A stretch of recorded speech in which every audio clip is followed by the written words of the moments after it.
Thank you for being so quiet. It's so cool. All right, so it's 5 o'clock, and I'd like to call this meeting to order. It's a regular session of the City of Indio, City Council, Indio Water Authority. And may we have roll call, please? Councilmember Miller? Present. Councilmember Huitron? Present. Councilmember Ortiz? Present. Mayor Pro Tem Furman? Present. And Mayor Holmes? Fantastic. Present and accounted for. All right. So the next item is the invocation. Pastor Williams. Stand.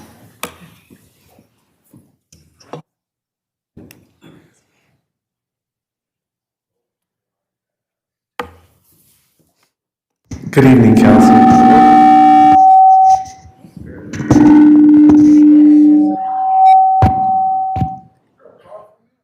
Yeah. I'll take that. Good evening, Council, and everyone that's here. Let us pray. Dear Lord, we just come before you this evening just thanking you for our lives, our health, and our strength. Lord, we thank you for this wonderful city that you've given us to steward. Lord, we ask for your protection. We ask for your provision. We ask for your wisdom governing the decisions that we make, Lord, and we ask that you just favor us in all that we do. Lord, let there be unity amongst us, and let everyone who is here be heard and be seen, and those who don't have a seat in the physical here, let them be represented well. Lord, we do appreciate and are grateful for all that you've done for our city, all that you continue to do, Lord, and we just thank you for everything. In Jesus' name we pray. Amen. Okay, next is the invocation. I'm sorry, the Pledge of Allegiance. I knew that. And so the Pledge of Allegiance is going to be done by Victoria Nicolau. Welcome from Dr. Carry-On Academy. Victoria Nicolau is an 11-year-old fifth grade student at Dr. Carry-On Academy. She is an active member of her school's volleyball team and cheer squad, demonstrating both school spirit and dedication to teamwork. In her free time, Victoria enjoys baking with her mom, playing video games with her cousins, and sharing her wonderful sense of humor by telling jokes. When she grows up, Victoria hopes to become a teacher. She enjoys helping others learn and aspires to make a positive difference in the lives of her future students. Welcome and thank you. The floor is yours. Place your right hand over your heart. Ready, begin. I pledge allegiance to the flag of the United States of America and to the republic for which it stands, one nation, under God, indivisible, with liberty and justice for all. Amen. And stay right there. Don't go away.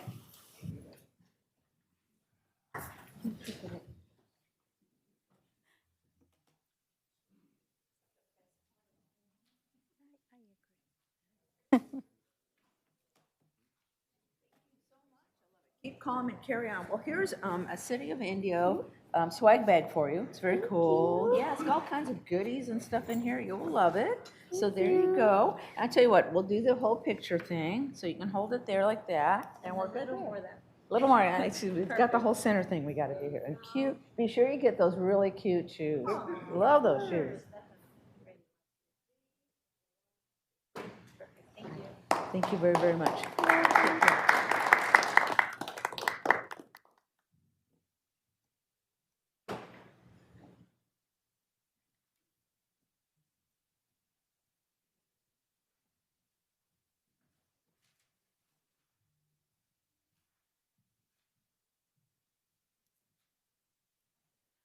Okay, City Attorney report on closed session, please. Thank you, Mayor. There's no reportable action out of this evening's closed session.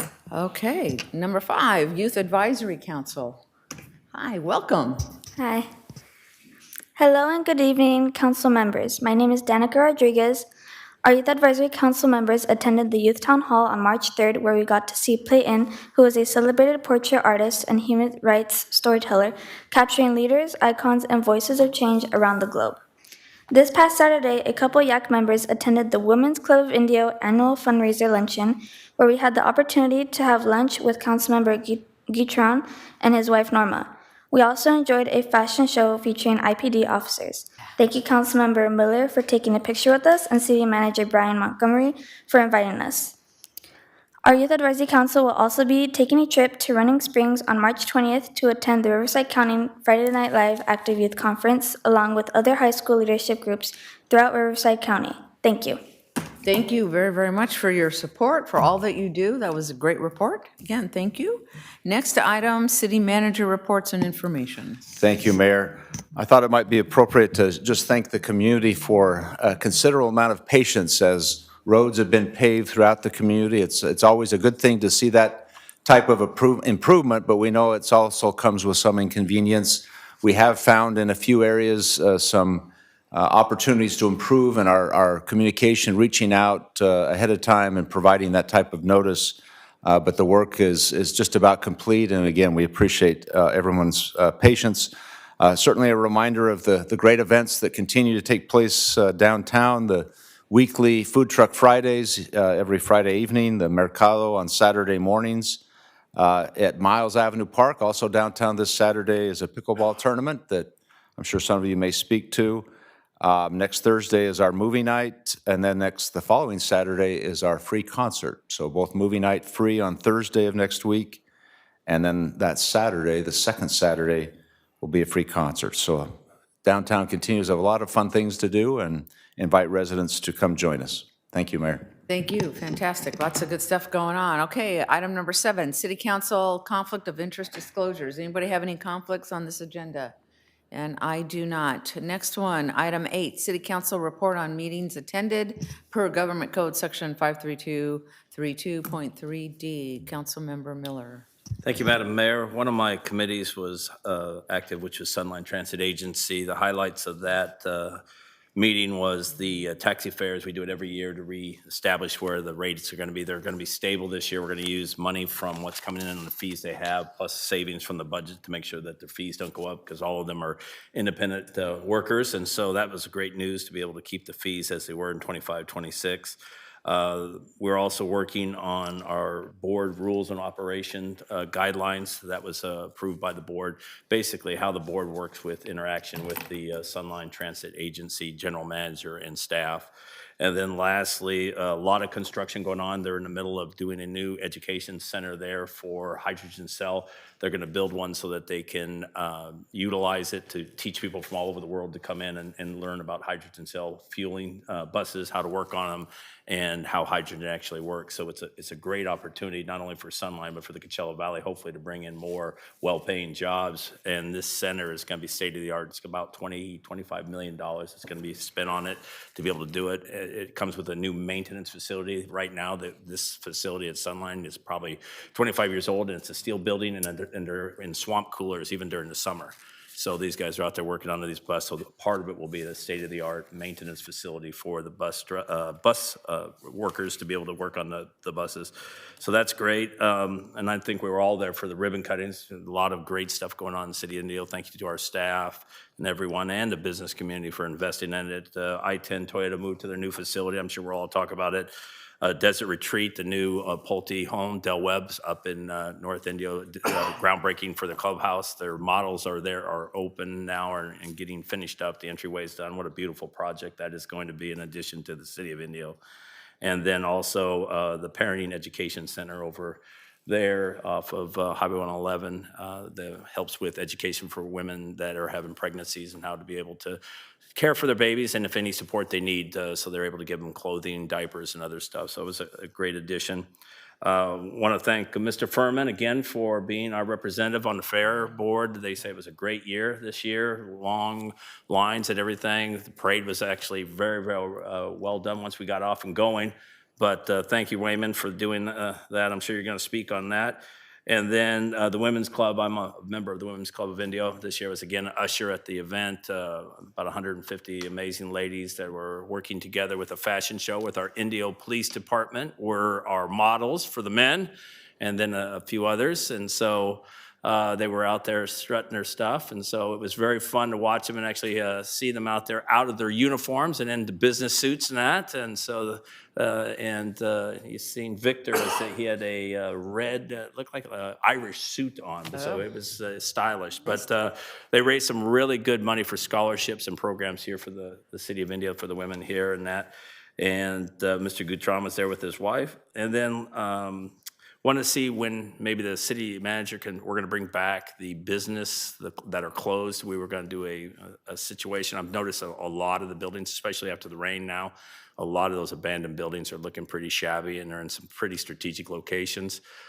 So if we can hopefully bring that back and start getting that in the process, because it's not going to be simple to be able to get everybody up on that program to make sure they get their business license, get everything up, because a lot of them are going to have to do that. So if we could get that going, that would be appreciated. And then lastly, somberly, unfortunately, Battalion Chief John Rios, who was not only a battalion chief for CAL FIRE and was the original firefighter for the city of Coachella, and he was on the Coachella Valley Public Cemetery District, passed on quietly at his home. He had an accident where he had fell and was not in the best of health, and sat down on the couch to watch TV and faded off. And so our hearts out to him. Maybe we can close the meeting in his honor for him and his family.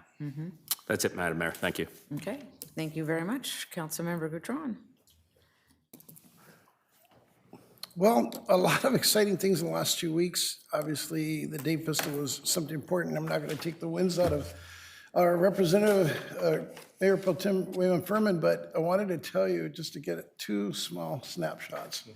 It being privileged to be now on the new Riverside County Fair Historical Foundation, and it just brings me an interest of how we bring the county to Indio, all of Riverside County.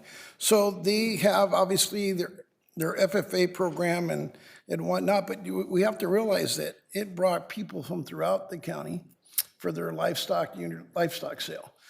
They had over 100 animals, and they made $330,000 on their auction sale. And visiting with them the morning, it was really interesting to see the different dynamics from our county and people coming to Indio, because they weren't just coming to the fair and eating cinnamon rolls and my favorite, the date wrap dates. They were here to spend other time here in our city and seeing how great, and the conversation that I would hear with them. The young family was there enjoying it because they're a direct privilege of that. They had family in there, but they also have our business here in the city of Indio. So they can see what's coming in, which is great. And I thought it was really interesting that in the date industry, and Indio is a part of it, with the Historical Society of our date festival and the Coachella Valley History Museum having a date museum, it creates a lot of notoriety. And it puts Indio out there. What most of the people that moved into Indio are accustomed to the concerts. But you have to realize dates are 97% of the Coachella Valley's produce is in the east end of the valley. So any chance that you eat a granola bar or cereal or anything, there's a good chance you're eating a date from here, and which is really good to know.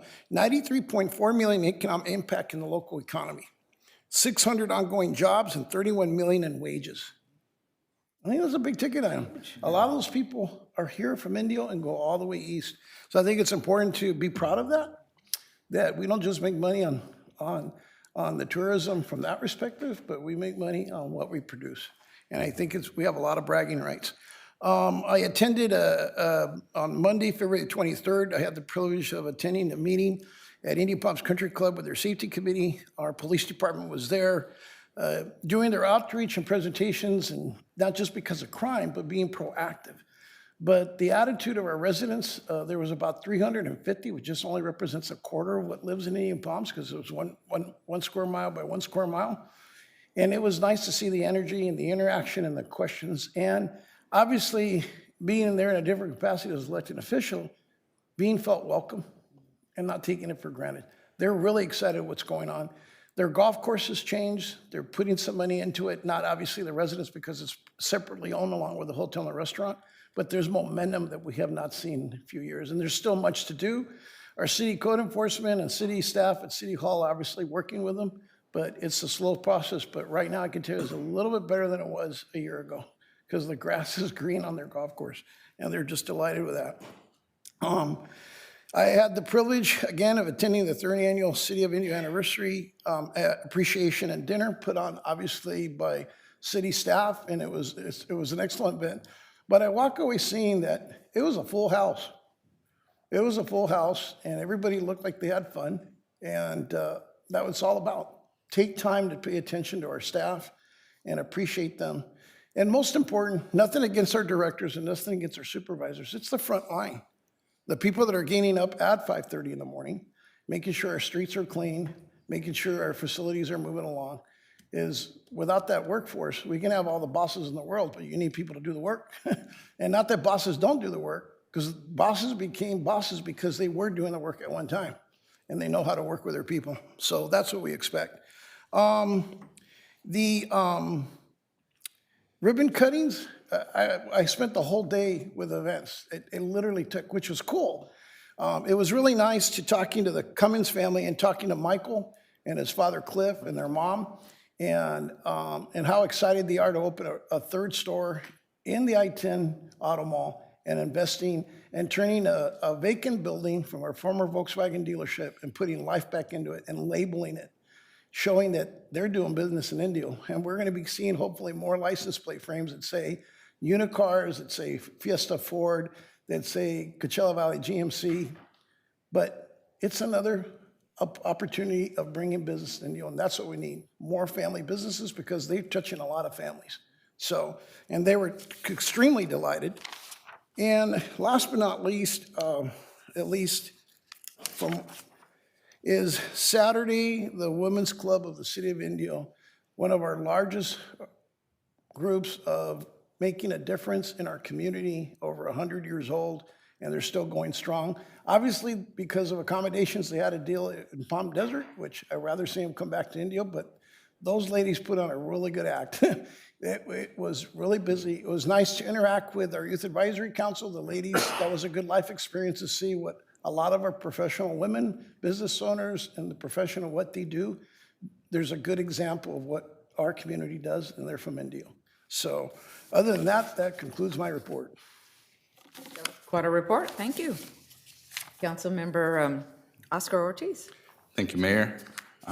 Recently, I attended the Employee Appreciation Banquet. I want to thank our partners at Fantasy Springs and our team here for throwing a great event for our staff members, and congratulations to our members who completed some significant anniversaries, up to 25 years working with our city. I also wanted to acknowledge the new military conflicts going on. I wanted to encourage us all to keep in mind that some of our families have an extra layer of concern these days.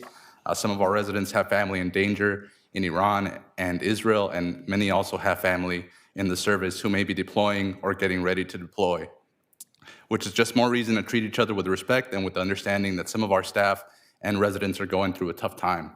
We also need to be ready to provide the necessary services to our military members, veterans, and their families who may be impacted by this conflict. I recently received some calls over the past few weeks because our city has pushed for a legislative change that staff believes will help administer retiree health benefits. From what I've seen, there seems to be a bit of a lack of communication on the process, which has caused some concerns over retiree health benefits. We would like to make sure that we're on the same page regarding the changes these laws would make concerning current and future employees. And I do want to express that I and our city staff are open to meet with our unions to make sure we're moving forward in collaboration with our workers and hopefully get the changes we need to help our employees recover their retirement health benefits. I do have one request for council. I recently was talking to a business owner, and they were talking about how much attention Indio is getting at the moment and why we've been growing so much with so much business. And they attributed it to how accepting our community is of everyone. They say anybody can come to our city and feel right at home. Our businesses treat everybody like their family. After that, I attended a presentation from HARC where they were showing data, health data from around the Coachella Valley and other data. And one of the numbers they highlighted was the high number of LGBTQ members of our community. And then so I also recently got some calls from a few members of our community who reached out asking for an event for our LGBTQ plus members to show them that they're also accepted in our community. And I don't believe we've ever had anything like that I'm aware of. And so I would like to see if we can work with the center, which is a nonprofit that provides services specifically for the LGBTQ community. And what I would like to see is we currently don't have anyone scheduled for June, our second Saturday's concert. And so if we could maybe hire a lineup of artists from the LGBTQ community in honor of Pride Month in June for our second Saturday's concert, I think that would be, a next step to building that inclusive, accepting community that has provided us so much benefit here in Indio. Thanks. Okay, so let me put that out to the council and see if there's any consensus on, having that Pride event at the second Saturday, particularly, as it has to do with a band, and giving staff the attention and the go-ahead to do that. How does everybody feel about that? I'm okay with it. I mean, I have no problem with it. Guys? I'm good. Okay, there you go. You bet. Thank you. Inclusive, as always. Thank you. And thank you for bringing it up. No problem. That's it? That's it. Okay, Mayor Pro Tem. All right. Good evening, everyone. Thank you for joining us. All of my boards and committees were dark since our last meeting. However, I did attend, much like everybody else, heard some groundbreakings and ribbon cuttings. First of all, the groundbreaking at the Del Webb Desert Tree Clubhouse, another great development in our city that's going to help us with our generated revenue for our community and bring some new people to our area as well. So that's going to be another great development in that area. Also, the Toyota expansion on I-10 Auto Mall. I think sometimes our community doesn't hear this, but that is our biggest revenue driver in the community. That allows us to work on our roads, infrastructures, and work with our nonprofit partners and provide services to our community. So anytime we see an expansion or a new car dealership come into the I-10 Auto Mall, it's a great thing. So congratulations to I-10 Toyota on their new facility. I also had the opportunity to meet with some of the Indio High School students and their ASB leadership following the recent walkouts regarding ICE and immigration concerns. We had some meaningful, respectful conversations about civic engagement, student voices, and how young people can participate in their community. I also emphasize that their voice matters, and I encourage constructive dialogue, and also explain the democratic process and levels of government that parameters that we all have to work in. So I'll continue to work with some of the students so they can understand what's actually happening in the community, and with a lot of misinformation out there, and there's a lot of things going on. So it's always great to work with our young folks, and so I'll continue that working with them. It was mentioned already that we just had our last weekend of the Day Festival. There's been a lot of changes. It's over now 3 weekends, so I got to attend most of the time. It was a great festival. We had a lot of fun, like Councilmember Catron mentioned. The animals is always a big hit with the kids, and the FFA and the 4-H and the petting zoo. You have the carnivals, and you have some of the performances, the high school performances. So I think that's great. And since I serve on the advisory board, I'm going to be bringing a few more ideas to the board. One in particular is getting the kids and youth involved more, possibly some student ambassadors to work alongside the advisory board. So we could get more folks involved, more kids involved. Thank you to the Pickering family, who are the operators, and also the county for continuing to keep the Riverside County Fair National Day Festival in the city of Indio. It's a long tradition. A lot of us grew up in the fair, and we want to keep providing it for generations to come. So, and also, there was hundreds of tickets given out to our youth. I personally gave out over 50 tickets to our youth. So the opportunity's there. We understand that times can be difficult for some folks and financially, but however, we want everyone to feel like they're welcome at the fair. So I'm looking forward to next year, and the parade's always fun. So I have fun at the parade every year. And so I also attended a Call It to the Desert event put on by President Val Martinez and Trustee Ron Oden in respects to Black student recruitment and retention. And a very good meeting with some of our Black community members, how we could work on solutions and efforts to encourage some of our Black students to attend Call It to the Desert. So I'll continue to work with them as well. Another great meeting. What else do I have here? Yes, I also attended the Employee Appreciation Dinner. You know what? Thank you to our staff. Thank you to our city manager, Bryan Montgomery, our police chief. Another great event, but the event was to recognize our staff. This city doesn't run without our staff. And it's an honor to work with folks. I was just in San Francisco recently and met with some folks who knew I was from Indio, and they were just bragging and bragging about our city. I didn't have to say nothing. And one of the things that was brought up is our ambassador program and our quality of life program. And I noticed some of the same things going on in San Francisco. And I know San Francisco sometimes gets a bad rep, but if you are actually there on the ground, it's changed a whole lot. And it kind of reminded me of our city in respects to working with unsheltered people, wraparound services, working with our nonprofit partners. And so it was refreshing to be that far away from home to hear some of the good things that are going on in our city. So that was great too as well.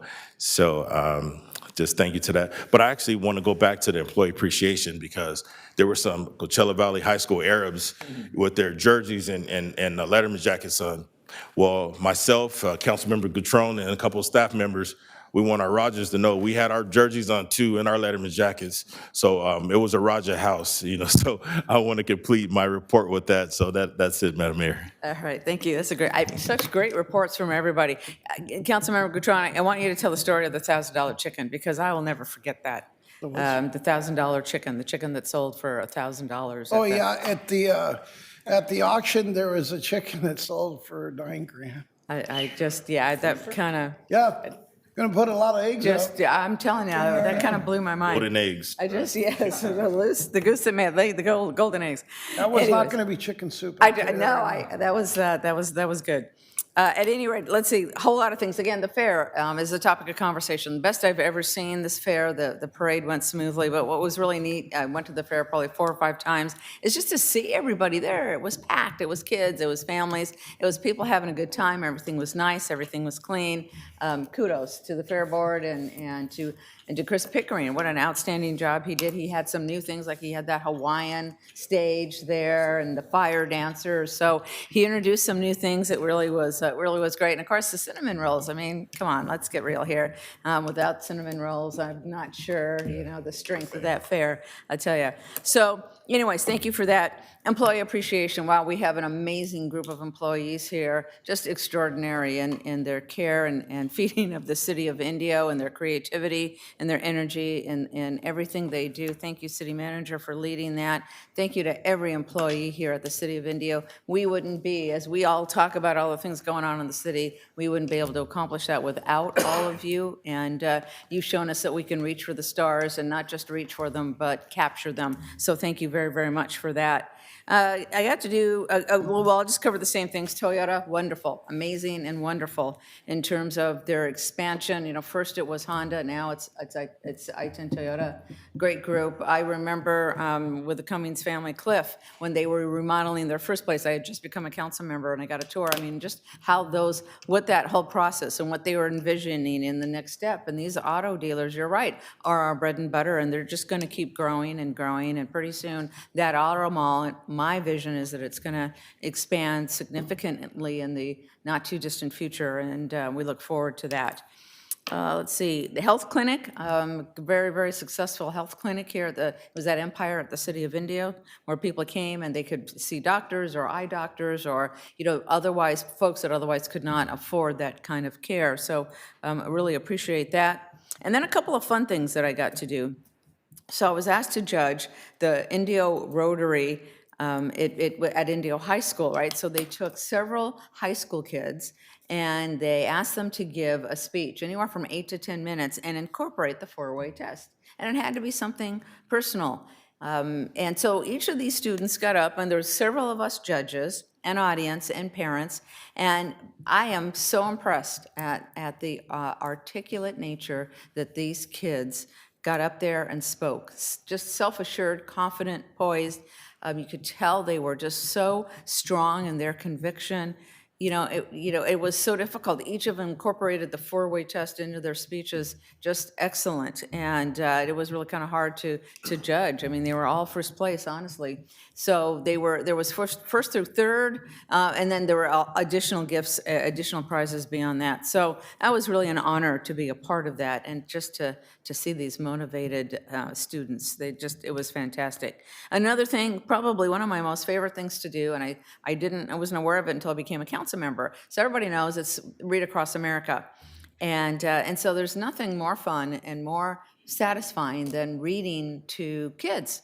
You know, reading happens to be my favorite thing, but at the end of the day, being able to read just advances literacy. It helps us in every step of our lives, well beyond school, in our careers and beyond. And it just teaches young minds to think, and you can do it in such an imaginative manner. So I started my morning and ran into the chief and assistant chief there at Andrew Jackson Elementary. I did third grade, Mr. Rosales. We did a couple of books. The kids were fun and engaged and interesting, and we went through the book, and of course it had to be, well, what about Indio, and are we going to get this, and what about the park, and I want a skate park, and what, you know, and so many were so perceptive. What about safety, and you're the mayor, so you make sure our city's safe. You know, our city's safe for us to play in, and so that was really wonderful. And then from there, I joined the city manager and went out. There was a request from Palm Valley School. And just, again, another group of, I think it was second and third grade and a fifth grade class. And having that, you know, that interface with them and being able to read with them and just seeing how they think is just really, really, truly a pleasure and something I love to do. So congratulations to all these kids in these classes for being interested in reading and taking the next step. Talked about a desert retreat, just another great housing. This is for the clubhouse. It's going to be fantastic. So lots of really great things going on in the city every day, every week. And it's so wonderful to hear all of us have something wonderful to report at our council meetings. And so on that note, if there's no other comments, I'm going to move ahead to item number 9, which is a consent calendar. Madam Mayor? Yes. I need to, for the record, excuse myself on item 9.6, the conflict of interest. My residence is within the scope of that project. Okay. Excluding 9 points, well, does anybody care to make a motion? I'll make a motion to accept the consent calendar 9.1 through 9.10 with the exclusion of Mr. Gutron on 9.6. I'll second it. And so I guess we need to do a roll call at this point, or is the system working? Yep. System's working? Okay. All right, really? Promise? There we go. There we go. Okay. Are we good? Does everybody vote? Yep. And I'll make a motion for 9.6. That's it? Okay. Motion by Mayor Pro Tem and a second by Councilmember Ortiz. We're good?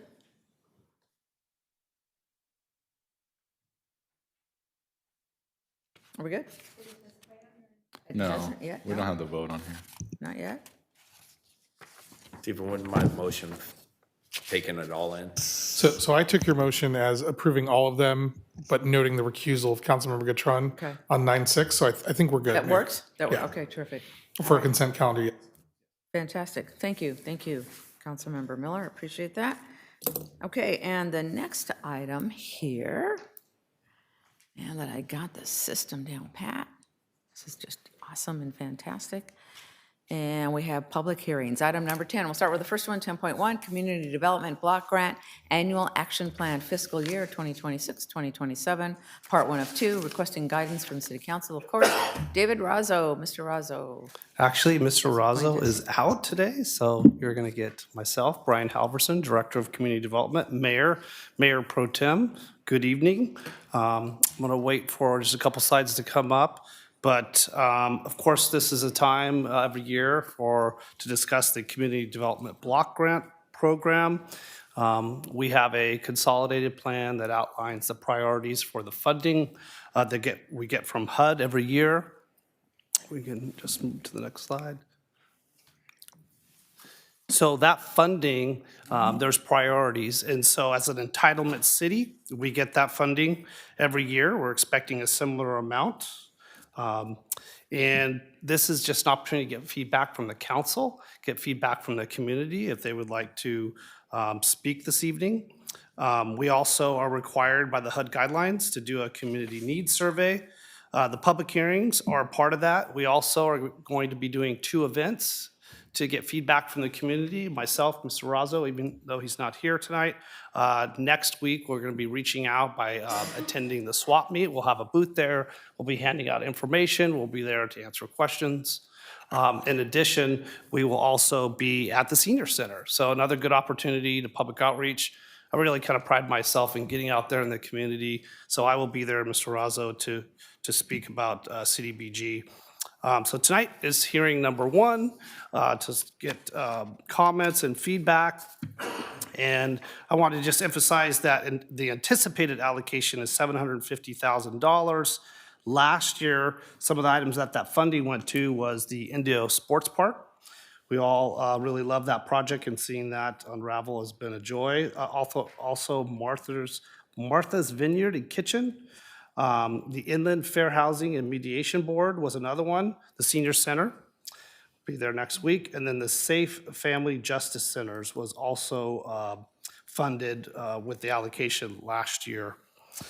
So we're at a point where we need to do a 30-day public review. So that'll start tomorrow, March 5th to April 5th. We have on our city website the application, which is open from March 2nd to April 3rd, 2026.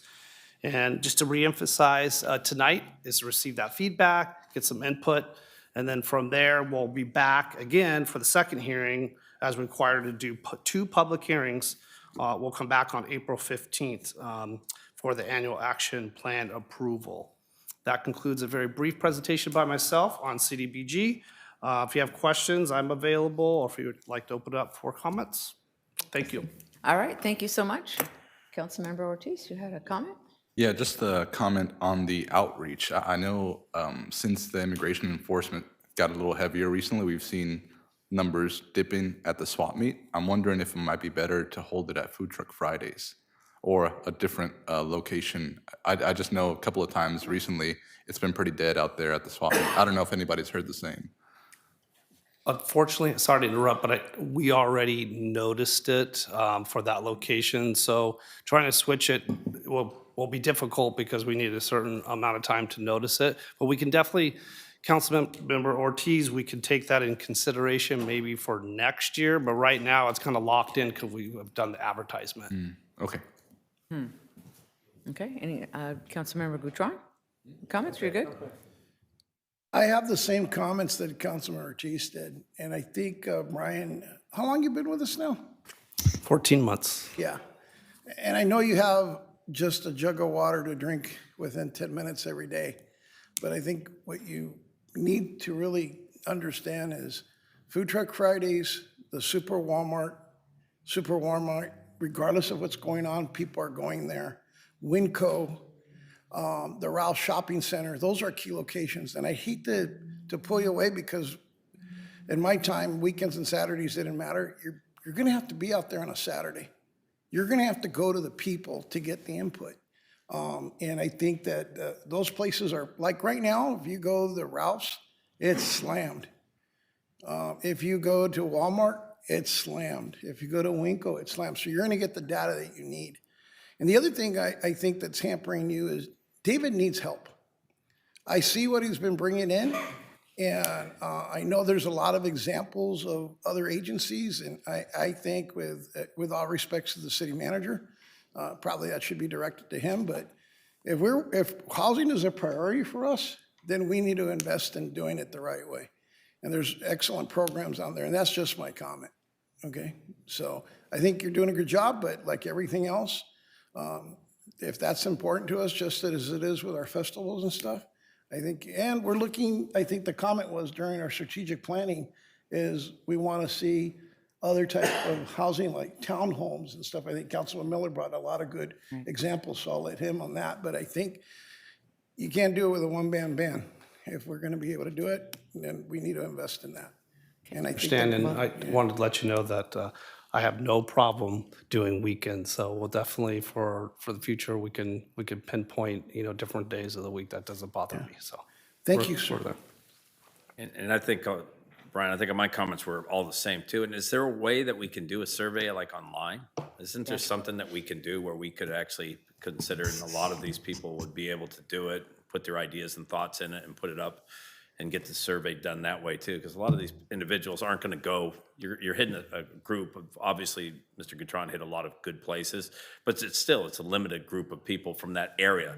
You know, they might go, Winco might be an exception to the rules, because a lot of people go to it, kind of like Costco, it comes from all over. But on the survey, any one of these individuals in here could jump online and actually do the survey and send it to you. I think you get a lot more input on things that they might think if you could do it in multiple ways besides just having them filled out. Sometimes people are too busy, they don't want to do it. Could be not from Indio. So it gives you an opportunity to be able to do a couple more opportunities, maybe of getting more people involved, especially the younger ones that maybe aren't going to the grocery store all the time like that. Maybe their parents are and have a different aspect and thoughts on it. And then when will we get some ideas of where the money's going to go? Actually, you know. How it's divided up and Yeah, when it's dispersed. going to be divided up. When are we going to have some more Allocation. insights on that? So that's what we're wanting to get input this evening from the council, from the public, so we can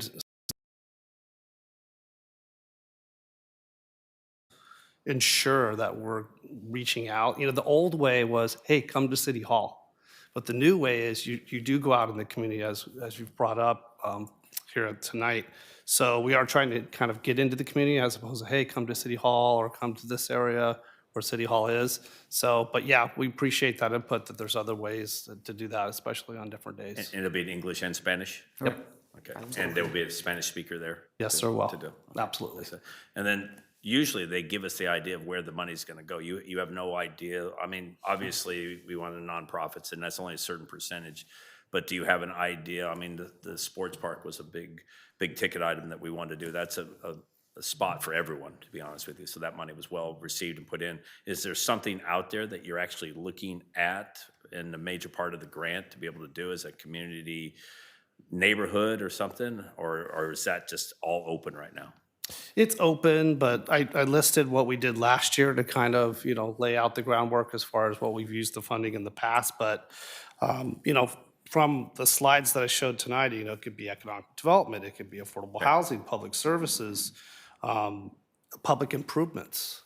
So sidewalks, ADA, it could really be a variety of things. And then, of course, we're going to receive input, as I continue to say, so that will help as well to see, okay, what are some of the needs that people are bringing up in the community as opposed to just here only. Okay, thank you. Yeah, I think I'd like to see, you know, some of the communities, what do we need in some of the different, you know, the communities, the poor communities.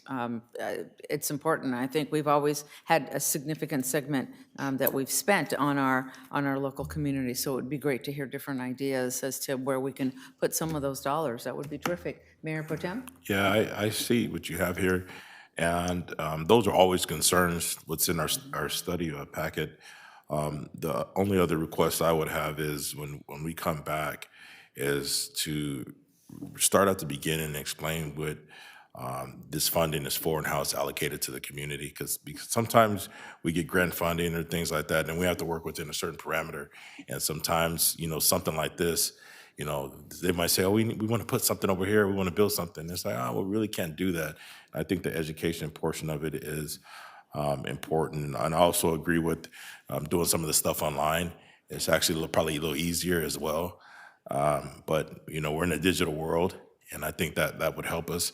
And it also engage our younger families who sometimes are working, and also our youth who probably have a lot of insight on some of the needs that we want. But, you know, I think, you know, the affordable housing programs, public services, and working with nonprofits, I think are huge. We have some nonprofits that we continue to work with because they provide services that a city typically doesn't do, so we partner with them. So I think those are important.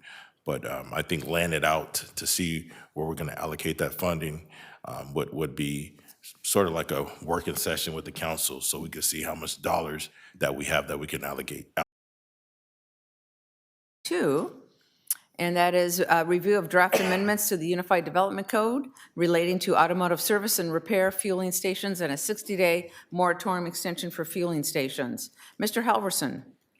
Yes, thank you very much. That one's mine as well. If we can get the presentation up, we'll get going here.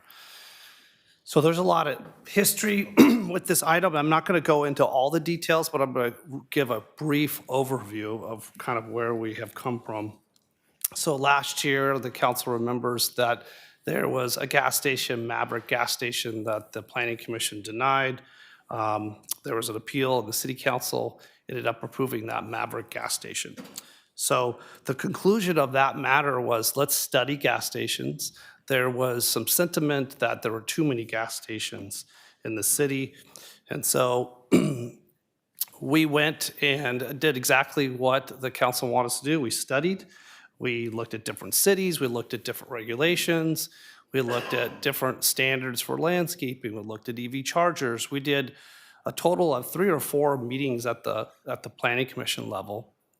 So we're back with the draft ordinance, and I want to thank, there's been a lot of people that have been working on this, the city attorney, myself, the planners, working with a variety of people to just kind of gather information in order to come to where we are tonight.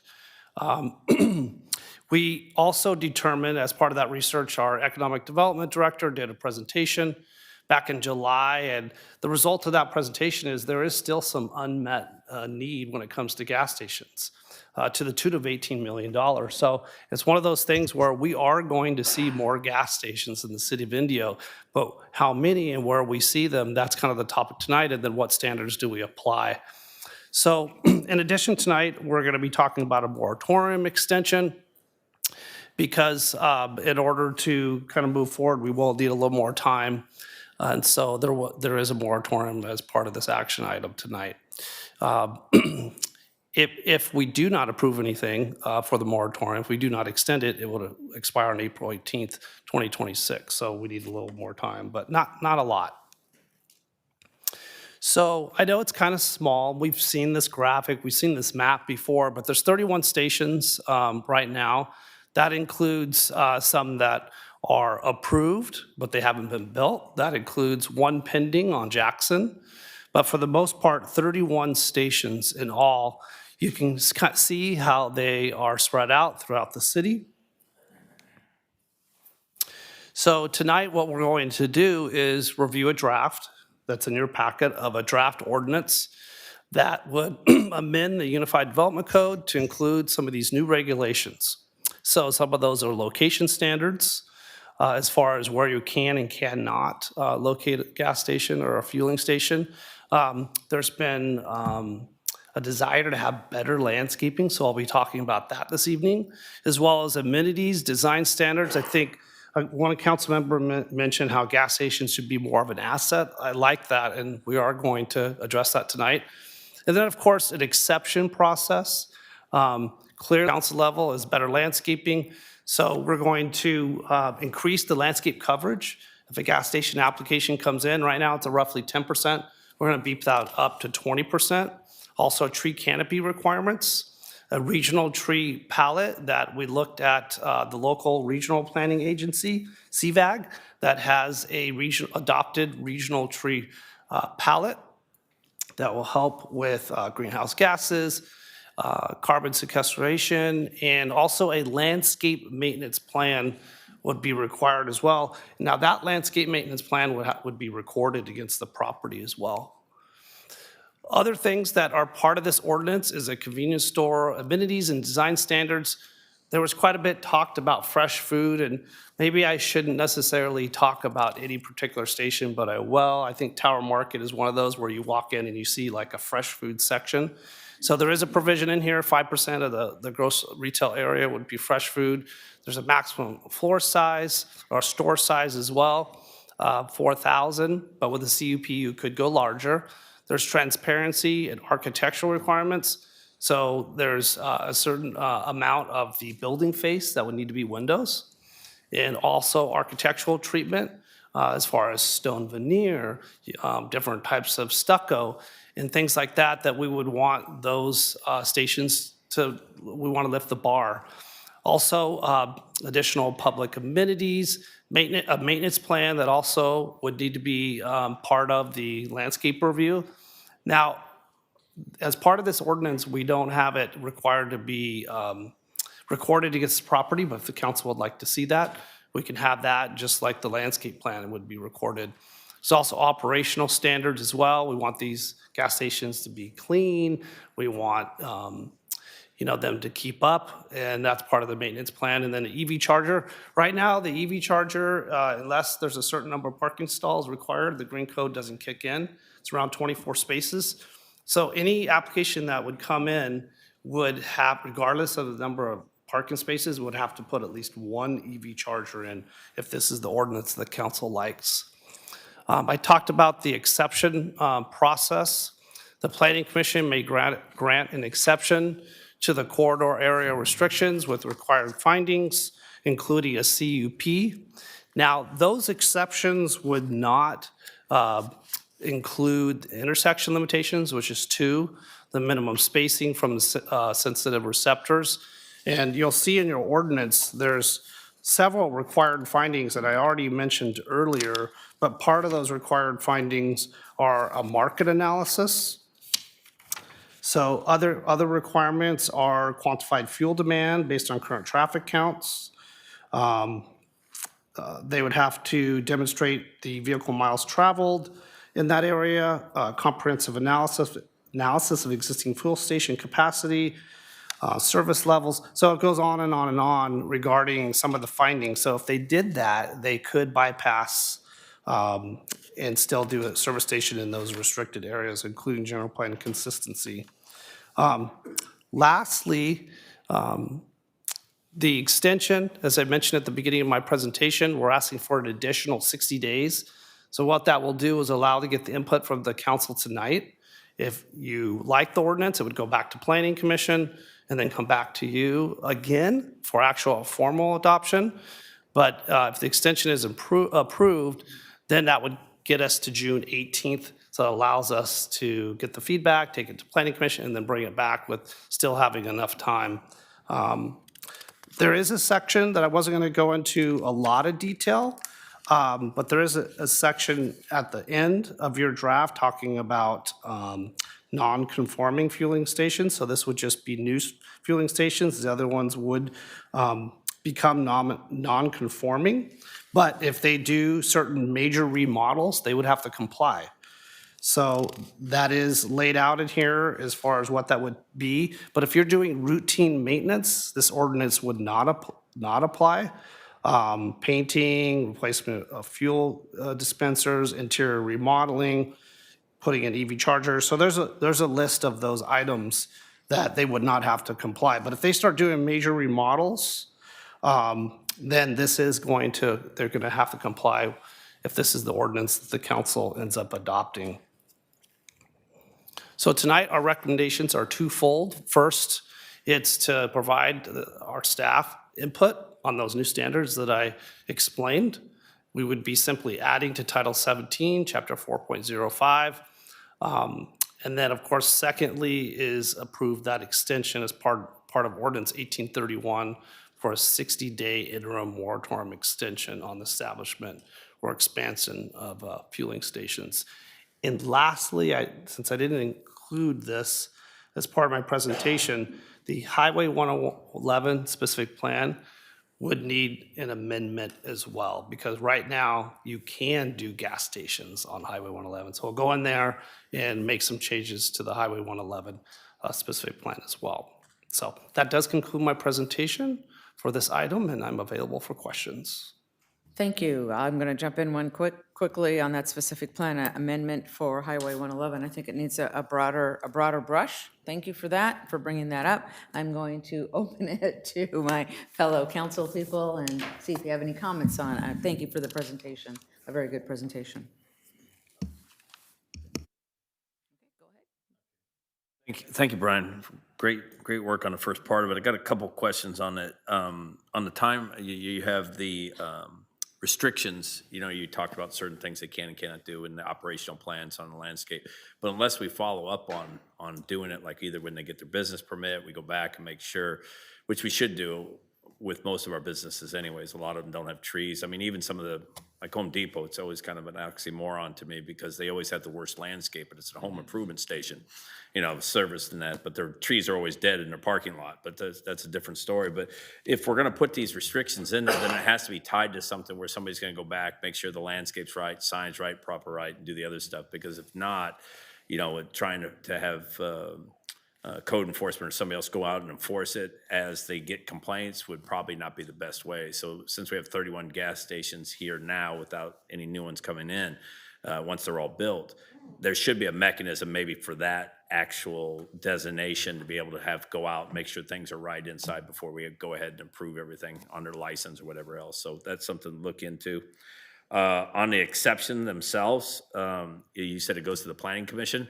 After it goes to the Planning Commission, I don't think there's something that the Planning Commission on this, especially as important as this is to the City Council, or we wouldn't be looking at making different changes to it. It should, if they make an exception, it should automatically have to go back to the City Council, so that we have it, so that they're not making a decision on a gas station on High 111 without it coming back to us. So they're making an exception to this plan.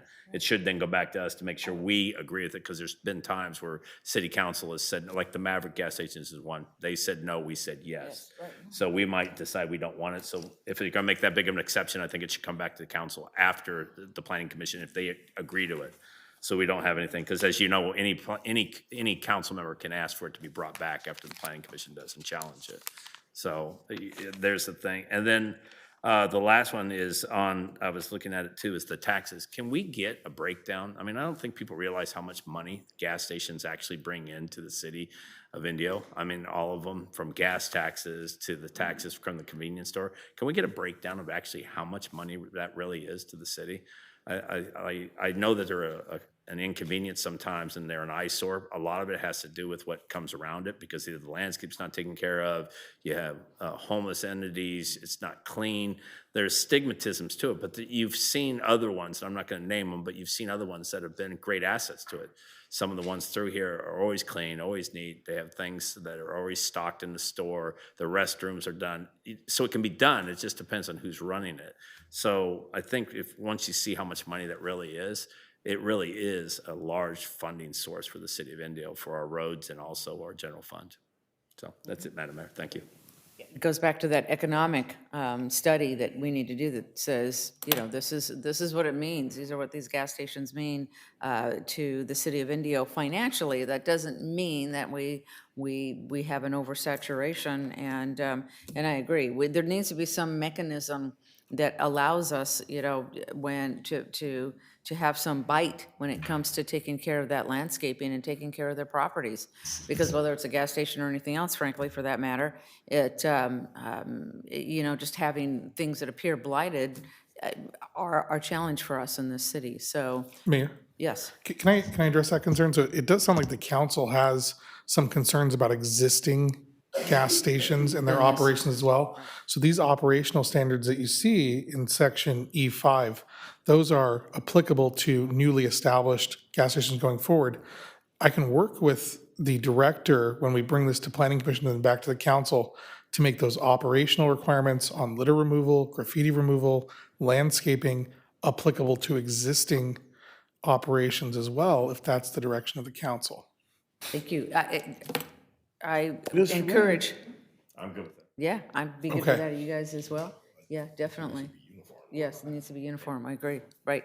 Because that's the basis for which we're all sort of thinking about all of this. Any other comments, Councilmember Ortiz? When it comes to like landscaping improvements, because that can be a pretty big ticket item, is there any issue there with? So I was looking at just the operational standards in E5. So you're correct. It would probably be a significant burden to impose a new tree standard on an already existing gas station. That's not what I'm talking about. I'm talking about the maintenance. So maintaining your landscaping, keeping it alive, clearing the trash and debris, clearing the graffiti, keeping your pavement in good condition, those sort of ongoing maintenance issues for your existing improvements. I would not recommend requiring additional improvements be constructed unless, of course, they're rehabilitating or expanding the station. Go ahead.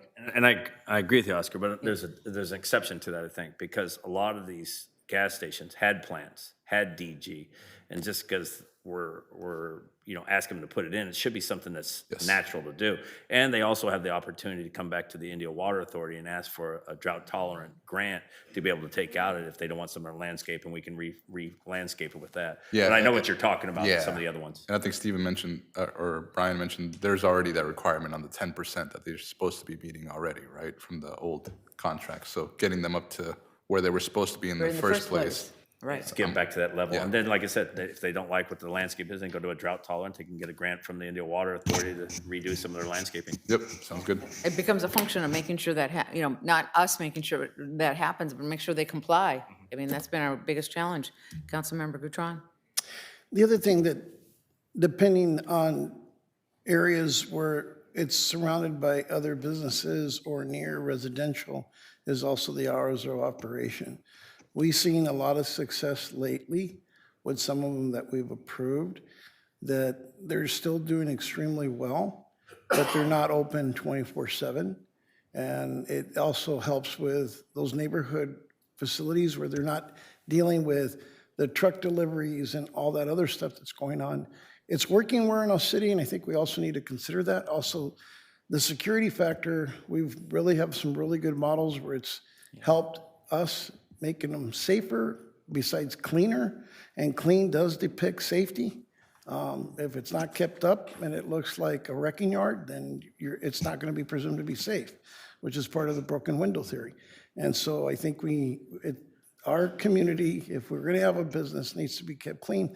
The other good thing that our city attorney is working on, if those facilities become unoccupied or they close down, we're going to have a policy that's going to take care of the landscaping and upkeep, because we're going to hold the property owners accountable. And there's no turning back on that one, because we're moving forward on it. So again, it's to maintain the quality of life that all our residents of the city of Indio deserve. Great comments. Okay, I'm going to open up the public hearing. I'm Oh, so sorry. It's closed. Go right ahead. Yeah, I agree with the tax breakdown, because I keep hearing 18 million. And what does that number mean? Is it 18 million over a year, 2 years, 5 years? And what is that source, right? So a tax breakdown would help us better, look at revenue that's generated. Also, one of my concerns is traffic in some of our neighborhoods. I really want to go back to the community and talk about some of these areas where it's proven where gas stations are still allowed, because I think there's a possibility for higher value development in some of those areas. I'll just take North Indio for a example. Jackson Bridge is years away. We've had a 7-Eleven in that area that's failed.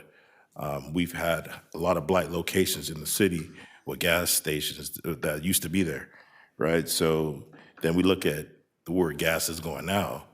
I go to a neighboring city, paying 20 cents less than what I'm paying here.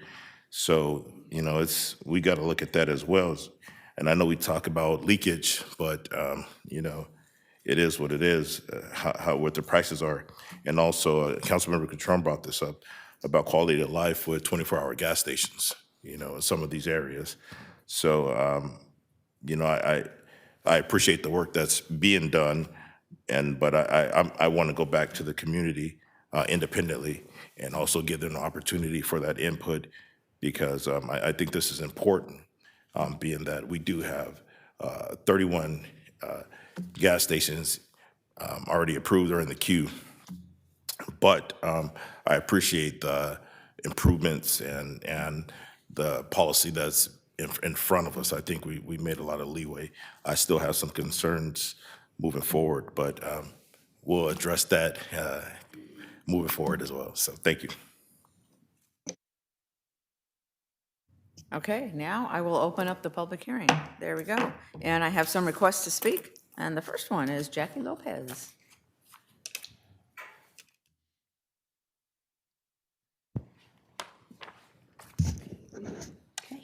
Good evening, Mayor and council members. Thank you for the opportunity to speak tonight, and thank you to staff for the work that has gone into evaluating this issue. Filling stations are an important part of the city's commercial infrastructure, but they are also a high-activity commercial use that requires thoughtful planning about where they're located. Indio has a significant number of gas stations throughout the city, particularly along major commercial corridors. With more than 30 stations operating in the city, several corridors already have high concentration of filling stations. Because of that, it is important that long-term policy carefully considers oversaturation and how these uses are distributed across the community. One key piece of information still appears to be missing from the analysis presented tonight. After applying proposed rules, including corridor restrictions, buffers, and sensitive issues and intersection limits, it is not clear how many parcels in the city would still be eligible for a new fueling station. Without that analysis, it is difficult to determine whether the proposed ordinance actually limits additional stations or allows new stations to be developed in multiple locations. As the city continues refining this policy, several tools could strengthen this ordinance. Spacing standards between fueling stations are commonly used by cities to prevent clustering. Many jurisdictions roughly require 1,000 to 1,500 feet between stations along major corridors. These standards help prevent excessive concentrations while still providing clear expectations for property owners. Traffic circulation and safety should be considered. Gas stations generate frequent turning movements along busy corridors near intersections. When several stations are located close together, it could increase congestion and driver conflicts. The ordinance should also allow existing stations to modernize their properties, including safeguards, upgrades, site improvements, and EV charging infrastructure. Business already serving the community should also be able to reinvest their properties without unnecessary regulatory barriers. Many of these stations are operated by local small business owners, including immigrant entrepreneurs who have invested in Indio for many years. Preventing oversaturation helps ensure these existing operators can continue serving residents without unnecessary concentrations of stations in the same areas. Fueling stations among these permanent commercials uses a city approves once built. They often remain in a place for decades, and land use made today are very difficult to reverse later. For this reason, I respectfully urge Council to approve the extension of the moratorium tonight and continue refining the ordinance so it truly limits oversaturation while protecting existing operators and maintaining thoughtful planning along Indio's commercial corridors. Thank you. Thank you for your comments. Next request to speak, Jonathan Becerra. Good evening, Madam Mayor, City Council. I appreciate the time for this public hearing. Just some more background. I appreciate the report from staff. I was one of the organizers there at the Planning Commission meeting. I think it's notable to say the organizers and the corporations were on the same page that day, and I think that's worth in your consideration for the extension of this moratorium. I do believe in it. Just some notes as I was hearing you guys. I think the bridging of more services in these gas stations is prudent to the residents of Indio. I would offer some maybe direction. When I was living in the city of New York, bodega systems have these really ways of just accessible resources to the neighborhoods around. There's probably some ways to get some inspiration. We have lost a lot of our pharmacies where we get shampoos and stuff like that. I personally had to cross a bridge. Maybe there's a way to incorporate kind of access to those little things we can't get anymore more easily in this process as we kind of redefine what more we can add in these gas station areas. One other thing is I think health impact to our residents should be more thoroughly investigated and researched in this. I don't know how to do that. I just think it's not a word I'm hearing in our conversation right now. Not to say there's anything meaning behind that. I think it's something worth pointing out. Appreciate you guys' time on this. I really support the extension of the moratorium. Thank you for your time today. Thank you for your comments, Jonathan. Next one, Steven Figueroa.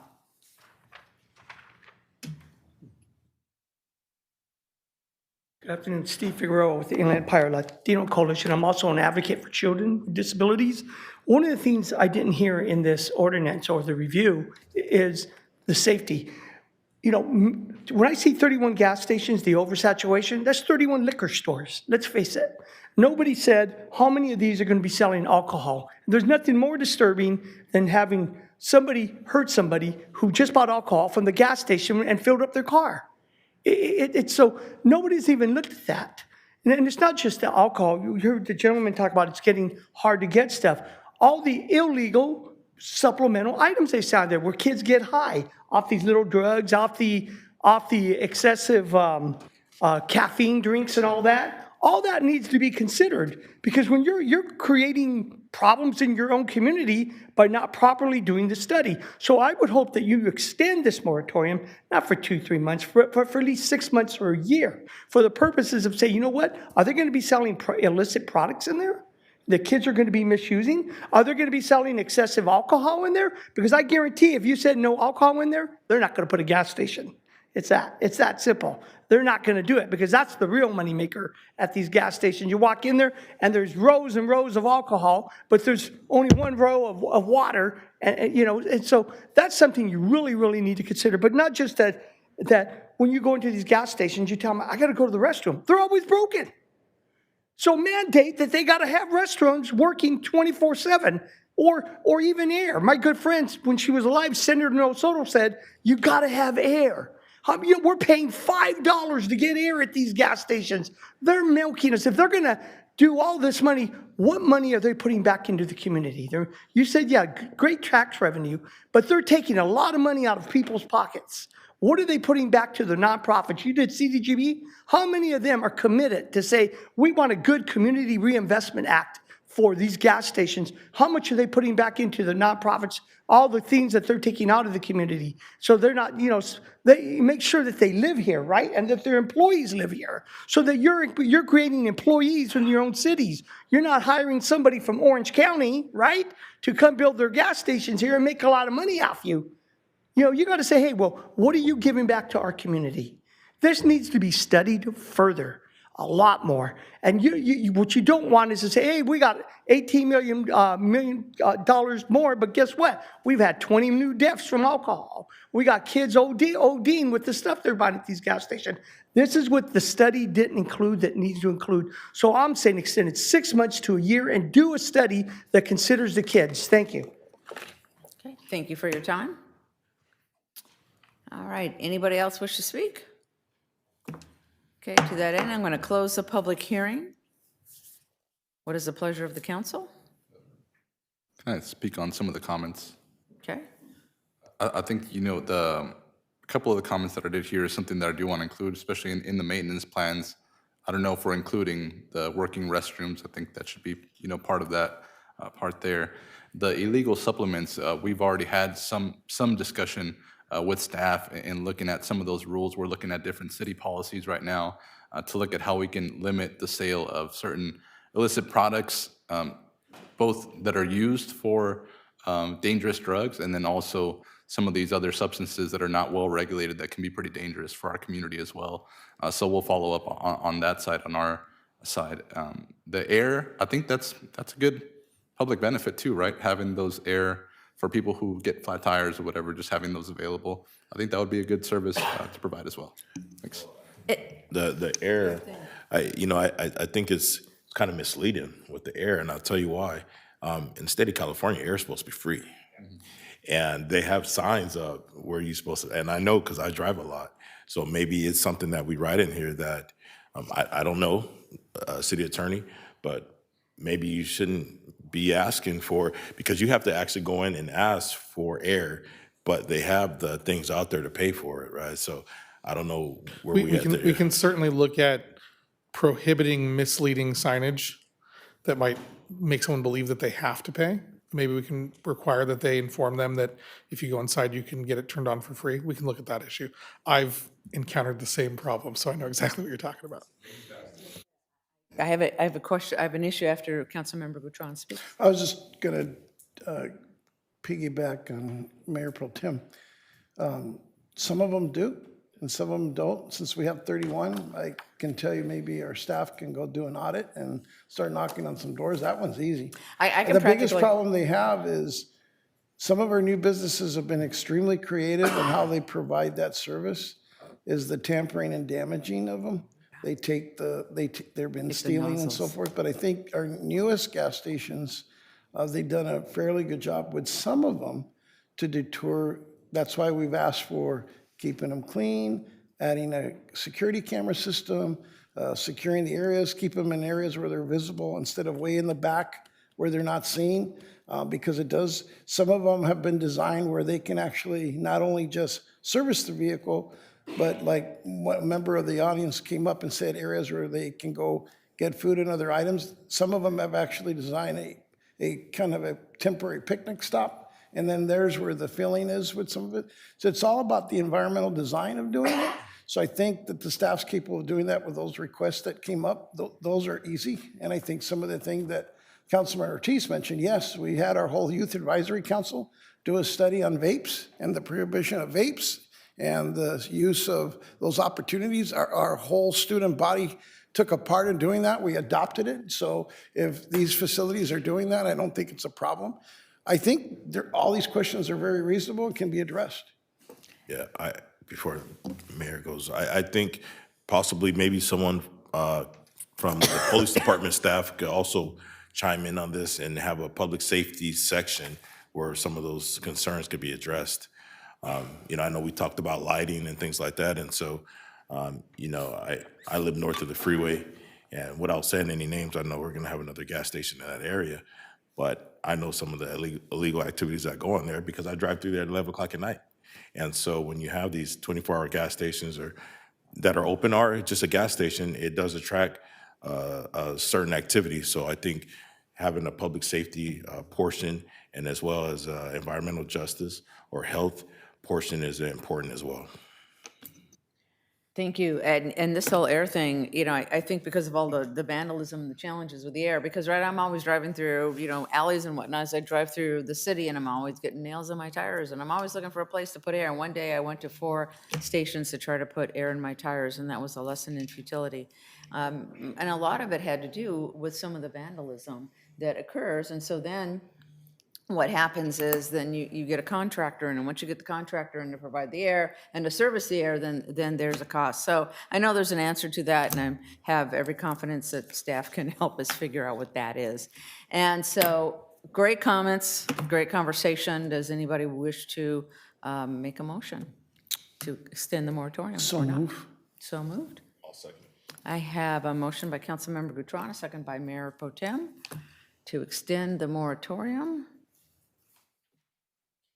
Do you need us to read it, Steve? No, we're good. Yeah. One more? Okay, we're good. All right, thank you. Next item, number 11, public comments for items not on the agenda. Let's see, we have a few of them here. Miguel Navarro.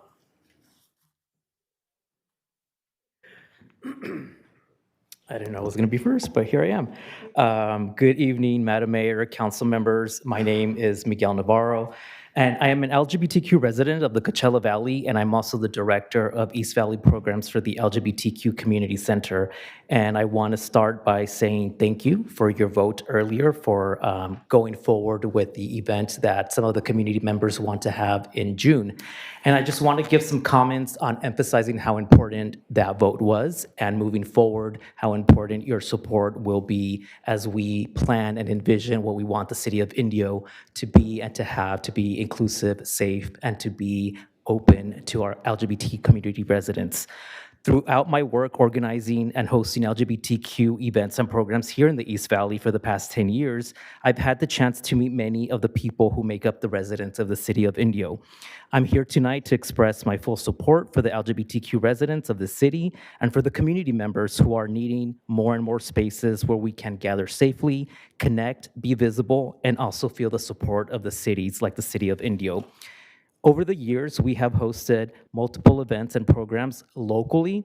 Sometimes they're in Mecca, sometimes they're in Coachella, and sometimes they're in Indio. And they regularly bring out anywhere between 40 to 60 people. And I just want to say that 65 to 70% of those participants are residents of the city of Indio. And those events show something important. There is already a real and active LGBTQ community here. These are residents who live here, who work here, support local businesses, and contribute to the life of the city every single day. The ability to gather openly to celebrate our community and to feel that we belong in a place where we call home start with events like in June. And so a small Pride event in June, again, thank you for voting yes on it, is a positive step toward that goal. Events like these create connection, they build community, and they send a clear message that LGBTQ people are welcome here in the city of Indio. The city of Indio has the spaces, they have the infrastructure, and I could guarantee you they have the thriving community to attend these events. For example, every May, we host what's called International Day Against Homophobia, Biphobia, and Transphobia here in Indio. For those folks that don't know, it's open to the public. Indio COD campus has hosted us every single May, and I just want to give a special shout out to them because they have made it really easy for us to make space, dialogue, communication, education, and knowledge to the community. And we'll continue to have that space there. But hopefully we could see other events and other spaces like the one our community members are advocating for in June. And I just want to say strong communities are built when local leadership recognizes that people who make up that community and create spaces for them to be seen, respected, and included. And supporting the Pride event and encouraging inclusive community spaces is a meaningful step forward. So again, our community is already part of the city. Supporting us simply means recognizing the people who have been here for a long time. And thank you for your time. And I look forward to engaging with each and every single one of you in the near future and getting to know more about you and ways that you could support our community. So thank you. Thank you very much. Appreciate your comments. See, that was painless, right? Okay, next one. And just a reminder for everyone, there's 3 minutes, please. Ernesto Guerrero, is that the correct pronouncement? Guerrero? Ernesto? Madam Mayor and Council, we wanted to ask if our member can go first, Edmundo Salazar, and then Ernesto Guerrero.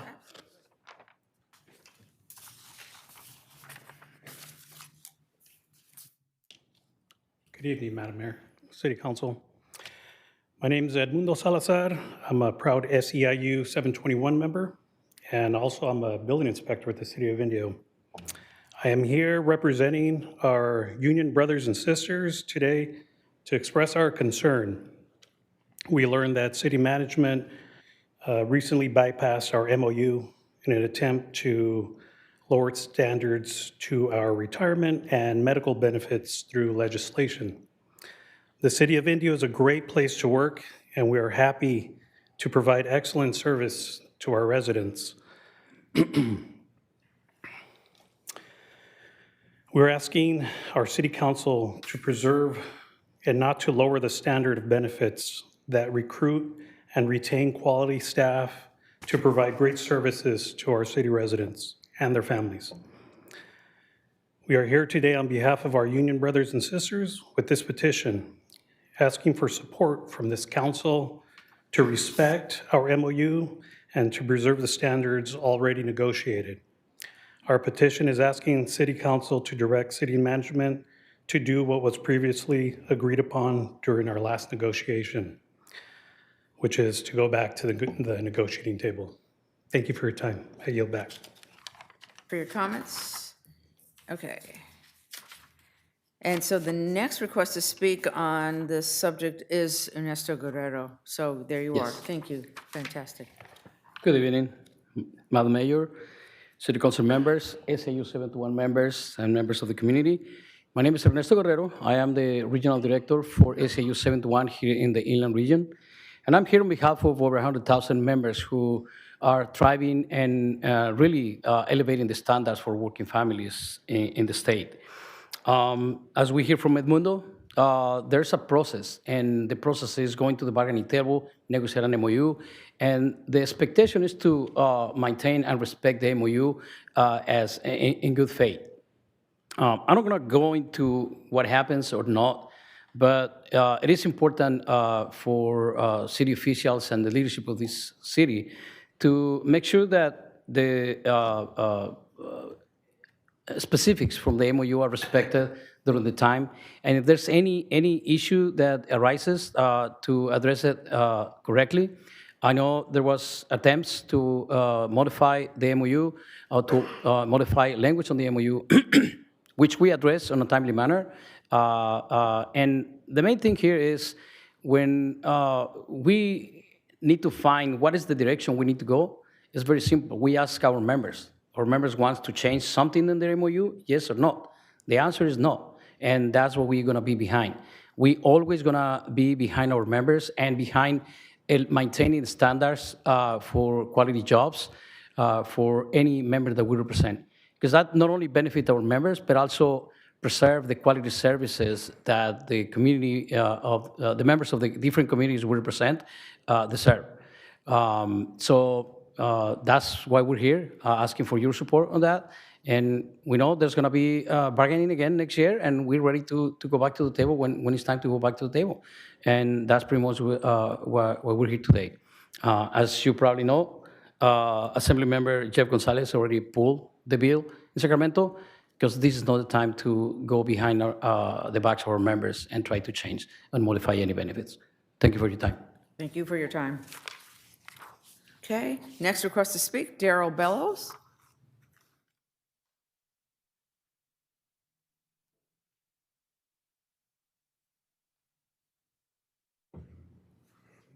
All right, so I'm here tonight to address the lip service that we've heard lately from this council and Indio Police regarding immigration enforcement. In the past 6 weeks, you've all said just enough to keep your political careers intact and mitigate resident backlash. A closer look at Resolution 10548 reveals a contradiction in your messaging. You've all sworn solidarity with our 68% Hispanic Latino population while unanimously voting to allow Chief Tully to work alongside HSI at his discretion. Section 1 states, the foundation of our municipal governance is the protection of the human dignity, safety, and constitutional rights of every individual within our jurisdiction. However, Section 5 states nothing in this resolution prohibits city law enforcement from cooperating with federal authorities in matters involving serious or violent felonies, criminal investigations, task forces, or threats to public safety. On February 4th, Council members Miller, Gatron, Furman, and Holmes waxed poetic about protecting IPD officers from federal charges at all costs, and on February 18th, stood behind Chief Tully's promise to continue IPD's federal complicity.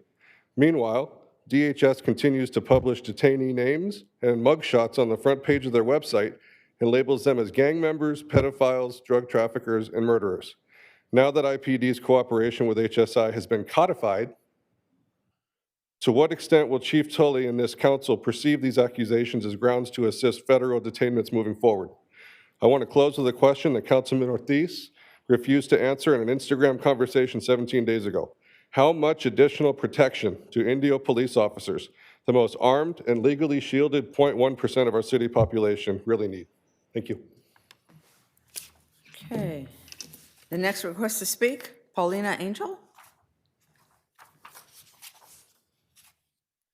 Welcome. Oh, sorry.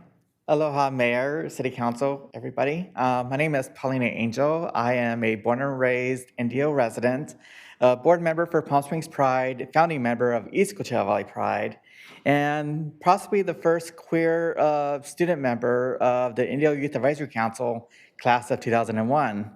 I just want to say thank you so much for going forward and voting for confidence of a Pride event in June. It really means so much to hear you all totally for it and stuff. I always think about the city of Indio being, well, we're all known as City of Festivals, you know, so we celebrate food, music, arts, culture, diversity, and the natural progression for Indio is to do a Pride event here. And I'm so happy that you all are moving forward to this. It's something that I've always hoped in my lifetime that I will see my beautiful hometown do this for our community. This community has like so much ties to activism in the LGBTQ history. I know I've done like a lot of amazing stuff. You know, I was like probably the first ever queer resident of Coachella Valley to actually go out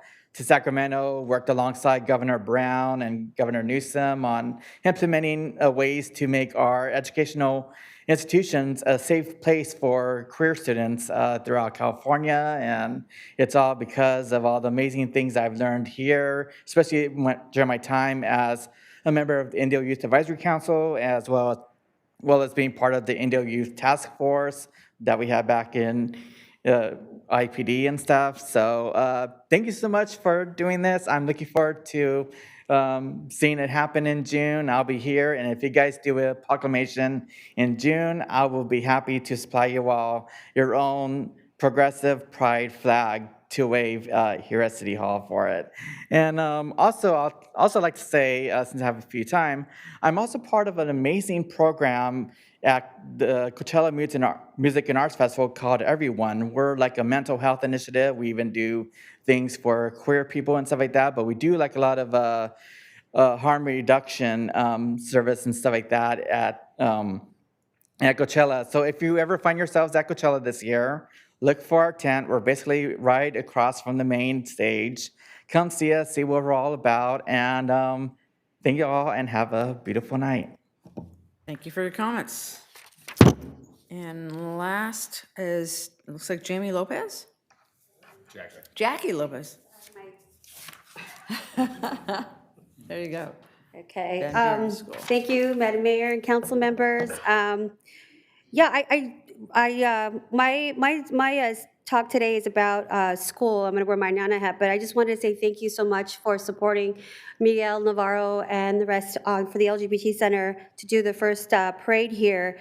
I just want to thank Miguel for coming out to Indio, which is the largest city. We have the largest GSA, which is our Gay Student Alliance here in our district.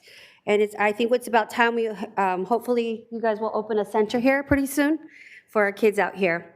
But I come to you today humbly, and I just want to thank Mayor Pro Tem Wayman Furman and Chief Tully and your police officers. I'm coming to you as Josiah's Nana. Today, we went to go pick him up at school today, and he goes to Van Buren Elementary School. And I cannot tell you how many cars speed through that. And, the poor crosswalk lady is, she's putting her life on the line every single day to make sure that our parents, our grandparents, our kids get to and from across the street while they pick up their children. But I don't know what else can be done. I mean, today, and I've seen other times where it's a very close case where someone's going to get hit. And so I want to thank the officers that came out, Chief Tully, that really made a difference. It really slowed down that week, but we're still continuing to have high-speed racers. Like today was a white Tacoma truck that almost hit me and my mom today. So again, I don't know if there's anything that the city can do, whether it be a traffic study or taking a look at maybe putting a sign out in the front. But again, I just hope to the days like nothing bad ever happens there, but we have our poor crosswalk lady that puts her life on the line every single day to make sure our kids get to and from across to the street to their family. So that's all I have to say. And again, thank you, Chief Tully. Thank you. Thank you for caring about our kids and our people. Okay, I have one last request to speak, Jonathan Becerra. Good evening, Madam Mayor and City Council. What a day it is. I am a member of I'm a resident of the city of Indio. I'm the first openly gay elected by the residents of Indio. I am also a fellow Youth Advisory Council queer member. And I think that's all an example of like what we're meeting is the moment. We're meeting people's humanity, and I applaud that. I want to specifically extend some flowers to our mayor. I think you have done a lot of work to reach out to the humanity of the queer community in the works and conversations we had, and I applaud that. I think that work has been very important to what tonight is bringing and just what the future holds. And also to members Furman and Ortiz, I appreciate your guys' conversation and the matters and understanding the community and just that we are all part of Indio. I think using the music and arts is the most logical example to just express what is the universal connection in all of us. I think the City of Festivals is the perfect place to start that. Having it in downtown, it feels like I can breathe, is what I'll best say. I am a human being, but when you exist so much in one box and you just everything in another part of your humanity is just tabled aside. For not a particular reason, not because it is nefarious, it is something that tightens in you. And I only feel it when I see it expressed, and that today wasn't like that. This tension of just my humanity just being allowed to express itself, to see the place I grew up down the street from, and that I know that this June I get to go and be me and my families. And that's the one thing I want to say too. It's not just me as an individual or myself as a queer person, my family. I know my mom like cares and is worried about our safety since I was a kid. I know I've met many other families. When I was on the board of Desert Recreation District, one of the first moves I did was bring youth safe spaces for queer individuals and their families, and we did hikes. And I remember going on one at the tram and just talking to one of these mothers and just her just like seeing her kid exist in true happiness and authenticity with other kids and just seeing her breathe a sigh of relief in those moments. I'm telling you, this goes beyond just one group of people. It goes to the humanity of all of us, and we will see benefits. And I applaud you guys for this, and thank you. Okay, thank you for speaking and for your comments. And on that note, there being no more requests to speak, I'd like to, it is, let's see, what is it, 6:39. I'm going to close the meeting in memory of John Rios. If we'd like to all have a moment of silence to honor John Rios.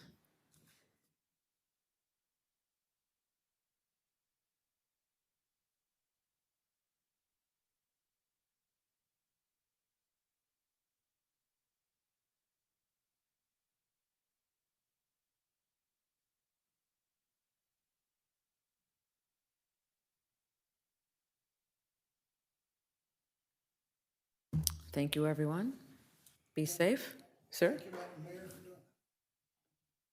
All right. Have a good evening. We'll see you next time.